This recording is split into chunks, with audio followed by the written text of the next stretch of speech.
Peluang untuk mengiklankan produk dan perniagaan anda di TV Selatan seperti buffet, bazar, pakaian, kuih muih dan banyak lagi. Ia bakal disaksikan lebih 50,000 pengunjung media sosial kami. Jadi apa tunggu lagi? Pakej serendah RM500. Untuk maklumat lanjut, layari laman sesawang kami www.tvselatan.com.my atau hubungi nombor yang tertera. TV Selatan, kawan awak.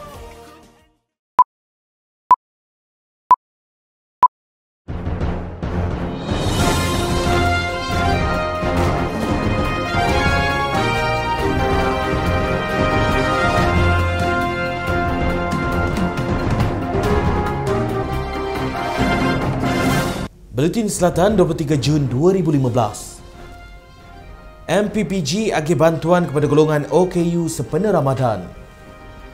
Pelajar miskin, anak yatim diraih pada majlis berbuka puasa. Kerajaan Negeri Johor cadang beli bangunan di Jordan. Mayat lelaki lemas di Sungai Endau dijumpai penduduk awal pagi ini. Dan akhir sekali, FAM diminta kaji semula perlawanan dalam bulan Ramadan. Assalamualaikum dan salam satu Malaysia. Sinaran Ramadan pada tahun ini memberi sedikit cahaya kesenangan kepada 9 penerima bantuan yang terdiri daripada golongan orang kelainan upaya OKU di Kampung Pasir Putih, Pasir Gudang. Majlis Ziarah dan Sumbangan Ramadan anjuran Majlis Perbandaran Pasir Gudang MPPG dan Yayasan Pasir Gudang memperuntukkan RM40,000 keseluruhannya bagi diagihkan kepada golongan yang memerlukan pada bulan mulia tahun ini. Bekas Ahli Majlis Perbandaran Pasir Gudang MPPG, Datuk Abu Bakar Abdul Rashid berkata, sumbangan berkenaan adalah bertujuan meringankan beban penerima dan keluarganya dalam menyambut bulan Ramadan dan sebagai persediaan menjelang Hari Raya nanti. Jadi, saya didatangi oleh pegawai saya yang dulu, masa saya di majlis itu, dan dia maklumkan, maka saya masih ingat dan simpati di atas penerima zakat ni. Jadi saya kata saya akan usaha dan pada tahun lepas pun saya teruskan. Beliau berkata kepada pemberita selepas majlis ziarah dan sumbangan Ramadan yang turut dihadiri oleh Yang di-Pertua MPPG Mat Zanal Misran. Sebanyak RM16,500 diperuntukkan pada pemberian itu, merangkumi wang tunai dan hamper kuih raya.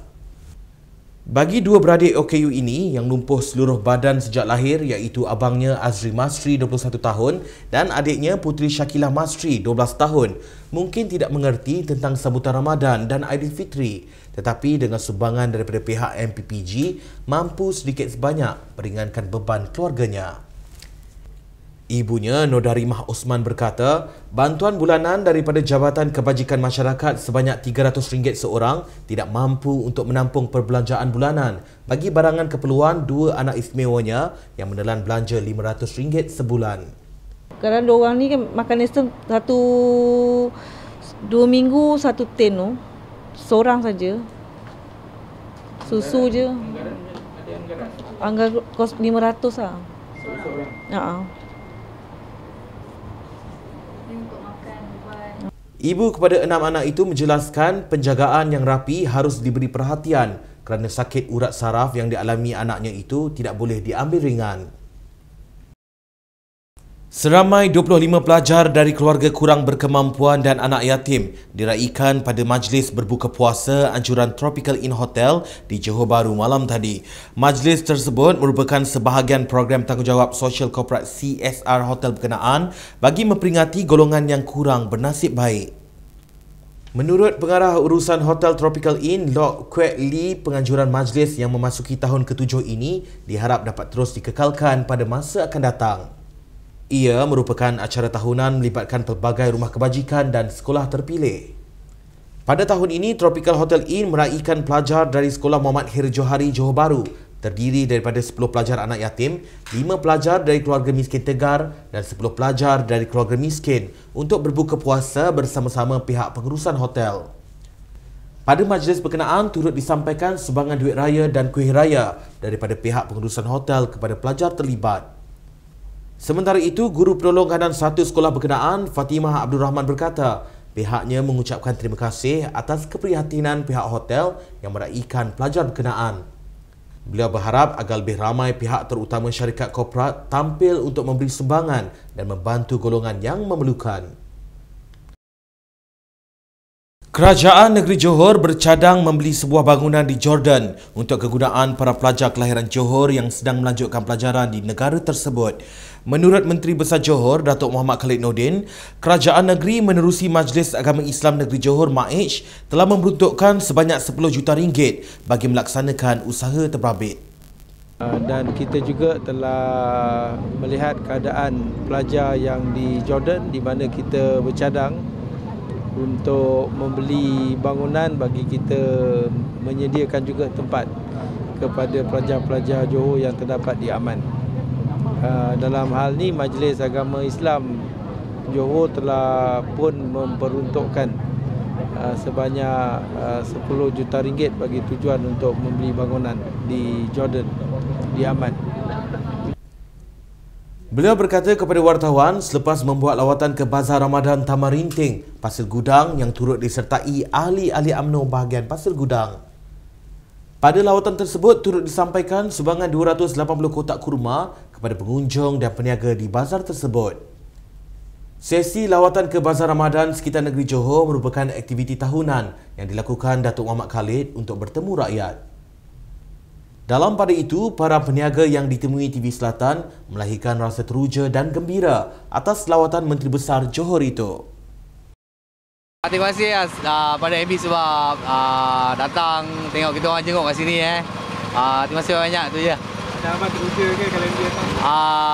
Rasa tak percaya juga dia boleh turun sini lah. Terima kasih banyak pasal MB datang ke Bazar Ramadan Tamarinting ni. Dia nak ucapkan ribuan terima kasih banyak-banyak. Apa teruja lah? Teruja lah. Mari datang sini. Sangat suka-suka lah. Sangat teruja dan terperanjat sebab memang tak duga kan. Bos ketua akak jugalah tu datang melawat ke Bazar Tamarinting ni. Dan terima kasih untuk pemberian kurma ni yang sangat-sangat. Saya rasa saya tak nak makan kot. Saya nak simpan.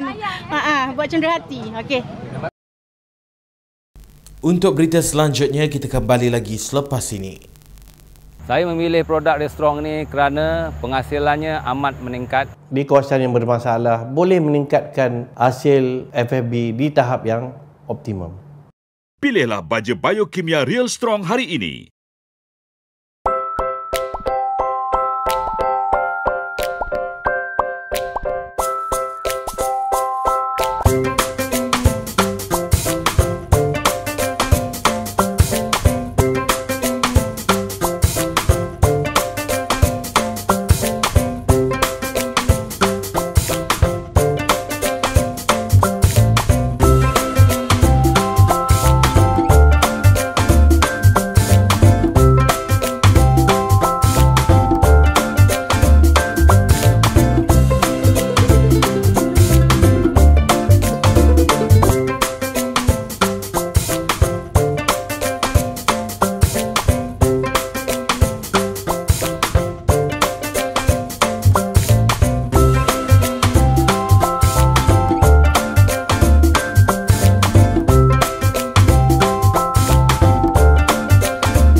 Tip-tip jimat air ini dibawakan oleh Syarikat Air Johor dan TV Selatan. Kita kembali semula. Universiti Teknologi Malaysia UTM bakal mewujudkan Institut Pengurusan dan Persediaan Bencana yang dilihat boleh menjadi pusat rujukan agensi penguatkuasaan dalam menghadapi sebarang kemungkinan bencana di negara ini. Timbalan Naib Chancellor Pendidikan dan Inovasi Profesor Dr. Ahmad Fauzi Ismail berkata, institut itu yang kini dalam rangka persediaan akan turut bekerjasama dengan beberapa pakar bencana dari Universiti Tempatan Jepun.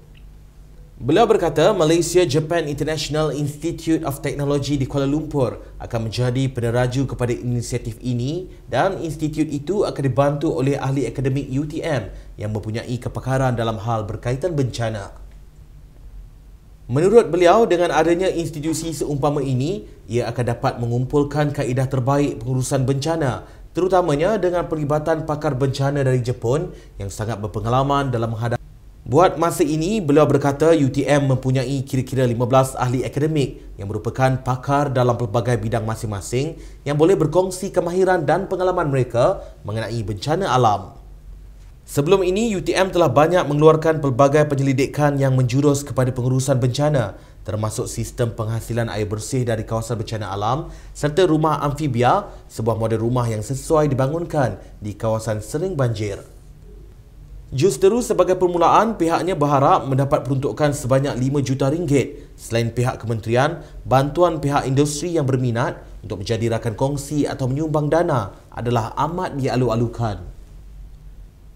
Prototipe rumah amfibia hasil kajian sekumpulan penyelidik daripada Fakulti Kejuruteraan Awam Universiti itu dilihat sebagai penyelesaian dalam mengurangkan kesan kerosakan harta benda di kawasan yang sering dilanda banjir. Model rumah berkenaan dibangunkan berdasarkan prinsip Archimedes yang membolehkan sesebuah rumah terapung dan berada dalam keadaan stabil ketika banjir meskipun paras air meningkat. Konsep kediaman itu bukan sahaja boleh digunakan di kawasan perumahan, malah boleh diguna pakai di tempat letak kereta dan tapak dewan. Jabatan Kastam Diraja Malaysia JKDM diminta memainkan peranan aktif bagi membantu pekebun-pekebun kecil untuk berdaftar dengan skim kadar rata SKR. Presiden Kebangsaan Persatuan Perlindungan dan Pembangunan Pertanian Malaysia, Datuk Dr. Chai Chen Hing berkata, ini kerana kebanyakan pekebun kecil yang layak berdaftar skim tersebut kurang pendedahan mengenainya, sekaligus terpaksa menanggung kos pengeluaran tanaman selepas pelaksanaan cukai barang dan perkhidmatan GST. Menerusi SKR yang dijalankan serentak dengan pelaksanaan GST pada 1 April lepas, pekebun kecil boleh mengenakan caj tambahan sebanyak 2% ke atas hasil jualan kepada pemborong dan pengedar yang berdaftar di bawah GST. Bagaimanapun, kebanyakan pekebun kecil tersebut tidak tahu kewujudan SKR yang memberi manfaat kepada mereka kerana kurang pendedahan. Sehubungan itu, beliau berkata petani tidak berdaftar dengan SKR, mereka terpaksa menanggung kerugian berterusan kerana perlu membayar GST kos pengeluaran untuk membeli baja, racun, pengangkutan dan sebagainya. Pada Mac lepas, Timbalan Menteri Kewangan Datuk Ahmad Maslan dilaporkan sebagai berkata SKR bertujuan untuk mengurangkan kos pengeluaran pertanian atau penangkapan ikan yang ditanggung golongan tersebut selepas pelaksanaan GST. Datuk Ahmad Maslan berkata, mana-mana golongan petani, peladang, pekebun kecil dan nelayan yang ingin menyertai SKR perlu mematuhi beberapa syarat kelayakan termasuk tidak berdaftar GST serta menjadi anggota kepada agensi atau pertubuhan pertanian atau perikanan. Lelaki yang dipercayai lemas ketika mencari pucuk daun nipah di Sungai Endau 3 hari lepas ditemui penduduk kampung awal pagi ini. Ketua Balai Bomba dan Penyelamat Mersing, Muhammad Alias Hussein berkata, mayat Ko Li Eng, 53 tahun, dijumpai di dalam sungai berhadapan Taman Rumah Murah Endau, Jalan Raja Wali, kira-kira 1 kilometer dari tempat mangsa kali terakhir dilihat. Menurutnya, setelah operasi semalam ditamatkan pada pukul 7 malam, orang kampung meneruskan dengan pencarian sehingga mangsa dijumpai pada pukul 6.05 pagi tadi. Muhammad Alias berkata, identiti mangsa telah disahkan oleh isterinya. Operasi mencari dan menyelamat turut disertai kira-kira 30 anggota polis, bomba dan Jabatan Pertahanan Awam Malaysia. Seterusnya untuk laporan sukan bersama Nurul Akidah dalam Arena Selatan.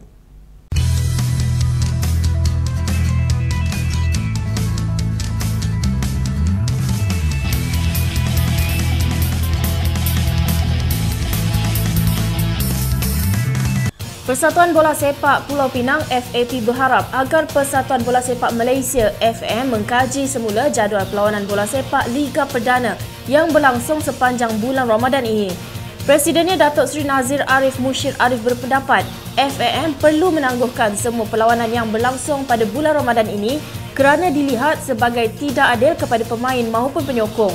Sementara itu, Ketua Jurulatih Pulau Pinang Jackson F. Tiago berkata, perlawanan pada bulan Ramadan tidak seharusnya menjadi alasan atau halangan kepada skuad itu untuk beraksi cemerlang.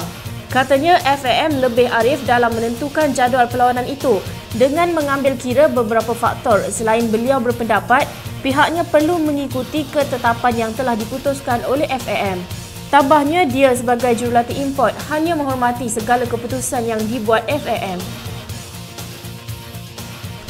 Pemain penyerang hoki Faizal Sa'ri menetapkan impiannya untuk bermain pada Sukan Olimpik 2016 di Brazil.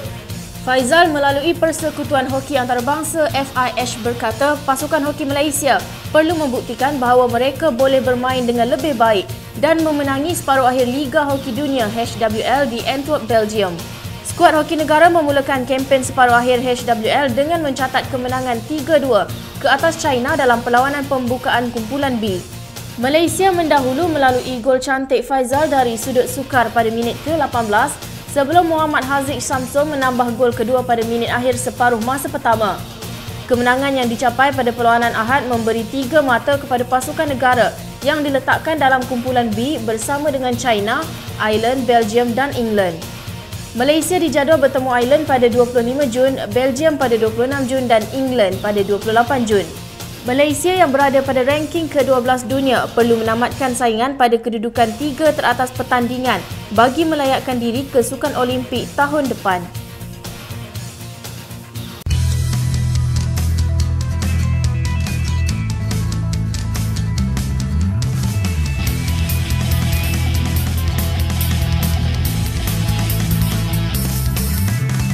Sekian sahaja untuk paparan berita hari ini. Terus mengikuti perkembangan berita kami di www.tvselatan.com.my dan jangan lupa untuk #kawan awak. Salam takzim.